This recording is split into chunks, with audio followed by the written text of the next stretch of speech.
Today's date is October 20th. Wow. Time is really not stopping for anyone, is it? It's zero interest in doing that part, but that's okay. That's okay.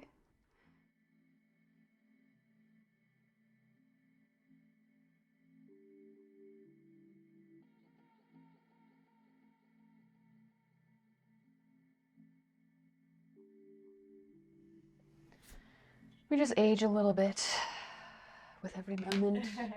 Passing time, get closer to death.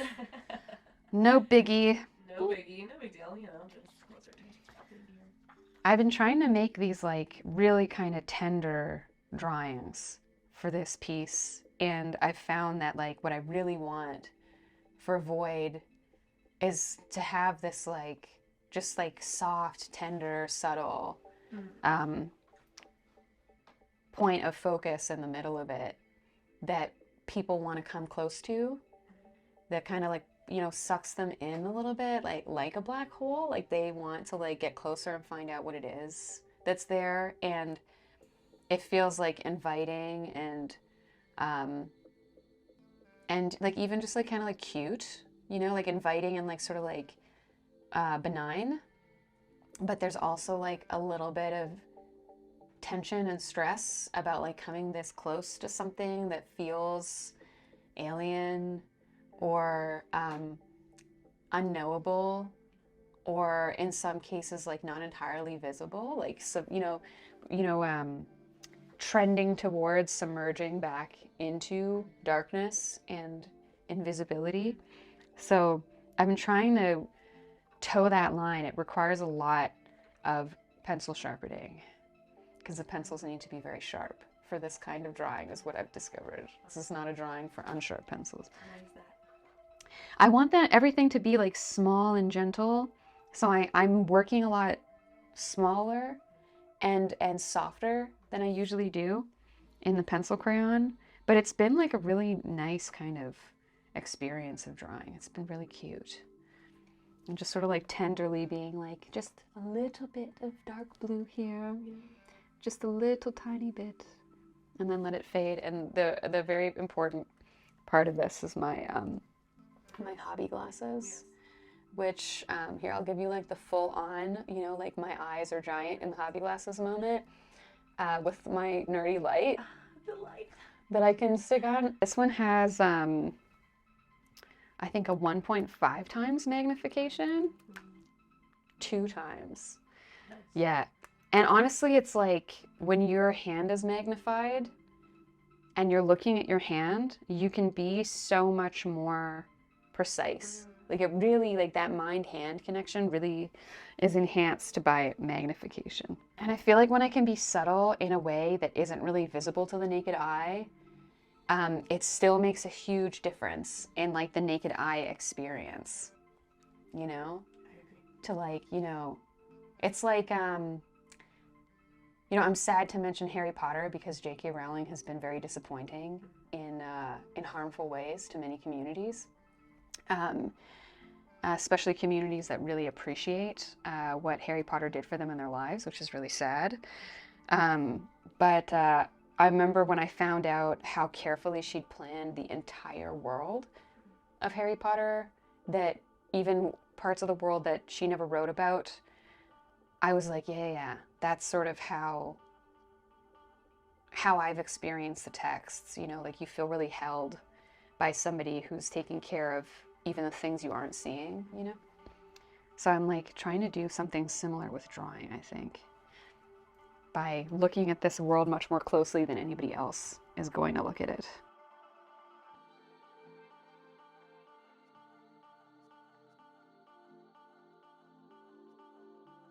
How have you felt coming into this finishing week, so to speak?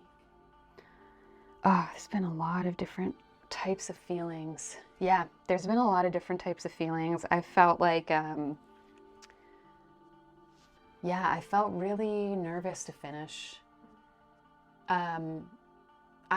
It's like I've been living in this project for a really long time, and when it's over, I'll have to like live without the project, And so I could tell for a while, I was like, oh, I'm taking longer to do some things because I don't want it to end yet.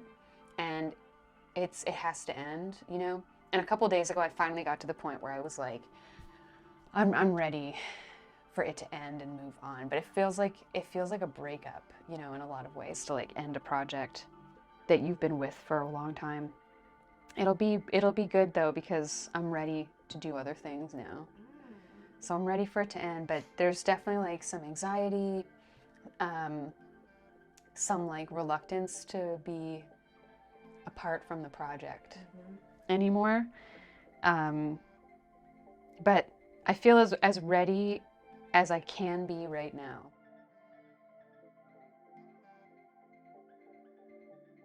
It's been several weeks. Mm-hmm. Tell me about the importance of documenting art, the process of art, the expression of art, and how you feel now knowing that there are episodes, of documentation of this piece coming to life. It's a really cool thing to have your process documented. And I'm really glad that you did this and that we got to talk, because I feel like I've been saying things out loud with you that I haven't really said out loud to anybody. Like making visual art, I think a lot of us that, of all the arts that one can get into, writing and making visual art are two of the most solitary options you can take. Like music is usually collaborative, theater is usually collaborative, dance is usually collaborative, and they have these really important community elements, not just to the appreciation of the work, but to the creation of the work. And it's it's easier with writing and visual art to just do it all yourself and not let anybody into this part of it. And I think for me, I'm really attracted to that. I like feeling really safe in like my privacy in this really tender part of the process for me. But I feel like it's very healthy.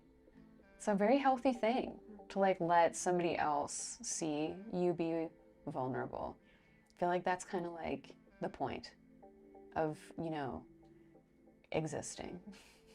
So like figure out how to get comfortable with that again, and to get over all the hurt that made one afraid to be connected. So it's felt good to share. It's been really cool. I'm an art history professor, and I mostly work on the 18th and 19th century. I work on European topics, and I have these goals, this agenda, these things I'm trying to work through in my art historical practice.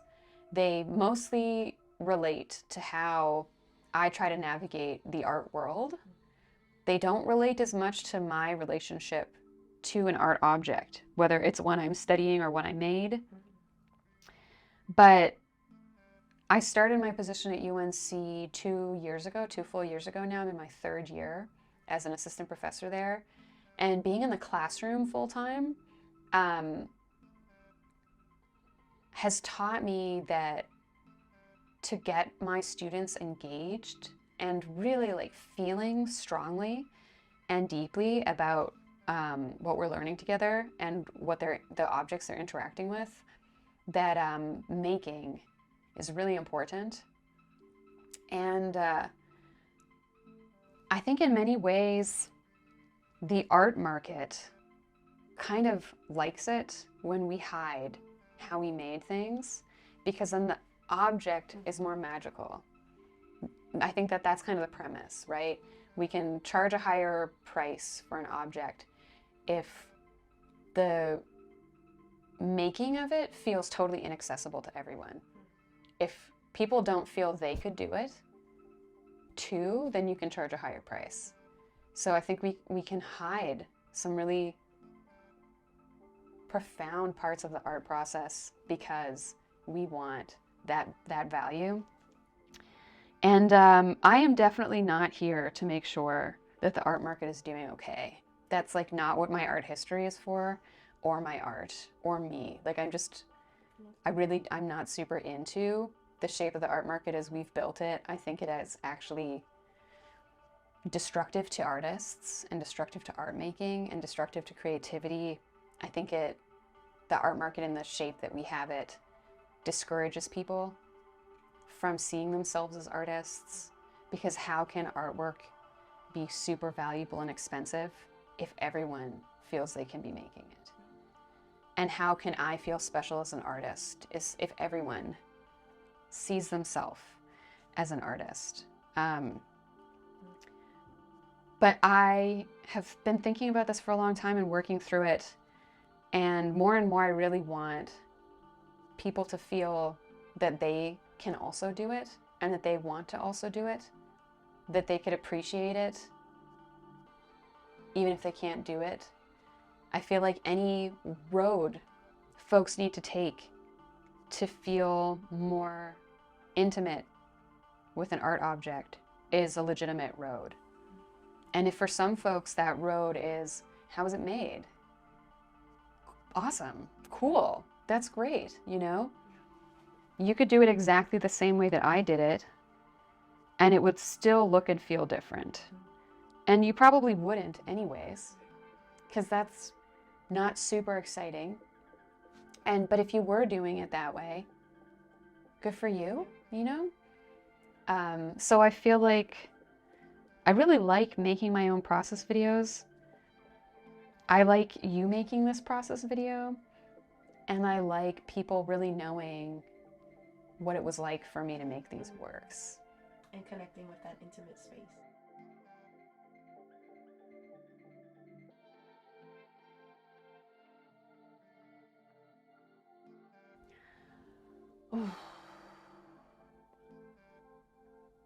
These pieces are leaving me with a lot of takeaways, for sure. These have been the most technically challenging works I've made.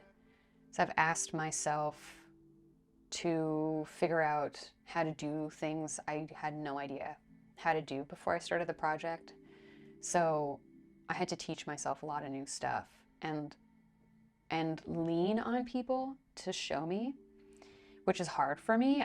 I'm very hyper independent, and I've really had to like rely on community to connect me to folks who have expertise, and then rely on those folks who have expertise to help me and support me and to collaborate with them or to show me how to do things I didn't know how to do. I've had to ask for a lot of help to like make these works, and it took me way out of my comfort zone to do it, but it definitely taught me that it's a good thing to do, that's how to grow. That's how we grow, even though it's hard for me to ask for help and to be collaborative and let people into the process. And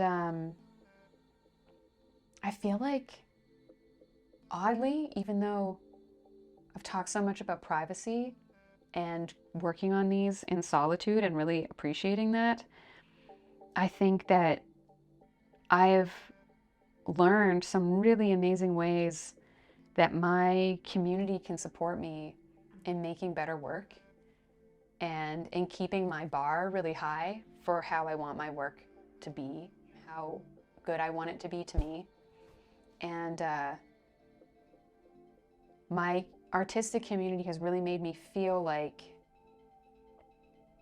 even if none of my work sells, no one reviews the show, and no one really comes and no one really cares, and it doesn't lead to new opportunities, that if my peers who I respect